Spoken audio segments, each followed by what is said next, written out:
পল্টনে নিষিদ্ধ ঘোষিত Hizb ut Tahrir সদস্যদের সঙ্গে পুলিশের দফায় দফায় সংঘর্ষ হয়েছে। পরিস্থিতি নিয়ন্ত্রণে টিয়ারশেল ও সাউন্ড গ্রেনেড নিক্ষেপ করে পুলিশ। হিজবুত তাহরিরের মিছিল ছত্রভঙ্গ করে পুলিশ এ সময় বেশ কয়েকজনকে আটক করে।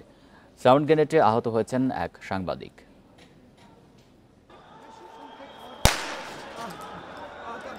রণক্ষেত্র পল্টন মোড়, পুলিশের সাথে নিষিদ্ধ ঘোষিত হিজবুত তাহরিরের সদস্যদের সংঘর্ষ। পুলিশের বাধা অতিক্রম করে নিষিদ্ধ ঘোষিত সংগঠনের মিছিল পল্টন মোড় পার হয়ে বিজয়নগর মোড়ের দিকে গেলে টিয়ারশেল ও সাউন্ড গ্রেনেড ছোড়ে পুলিশ। এক পর্যায়ে শুরু হয় পুলিশের লাঠিচার্জ। এ সময় অলিগলিতে ছড়িয়ে পড়ে হিজবুত তাহরিরের সদস্যরা। দ্বিতীয় দফায় আবার সংগঠিত হয়ে পল্টন মোড়ের দিকে আসতে থাকলে আরেক দফা সাউন্ড গ্রেনেড ছোড়ে পুলিশ। আটক করা হয় বেশ কয়েকজনকে। যারা মিছিল করার চেষ্টা করছিল আমরা তাদেরকে ডিসপার্স করেছি, আমরা সাউন্ড গ্রেনেড মেরেছি, আমরা গ্যাস গান মারছি। এরপর মারার পরে তারা ডিসপার্সে চলে গেছে। এখন পরিস্থিতি একেবারে শান্ত।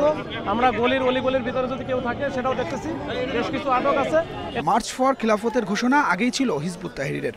নিরাপত্তা জোরদার করার কথা জানিয়েছিল আইন শৃঙ্খলা বাহিনী। তাদের চোখ ফাঁকি দিয়ে ভিন্ন কৌশল নিষিদ্ধ সংগঠনটির। জুমার নামাজ আদায় করে বায়তুল মোকাররমের সামনের সড়কে। নামাজ শেষে উত্তর গেট থেকে বের হয় তাদের মিছিল।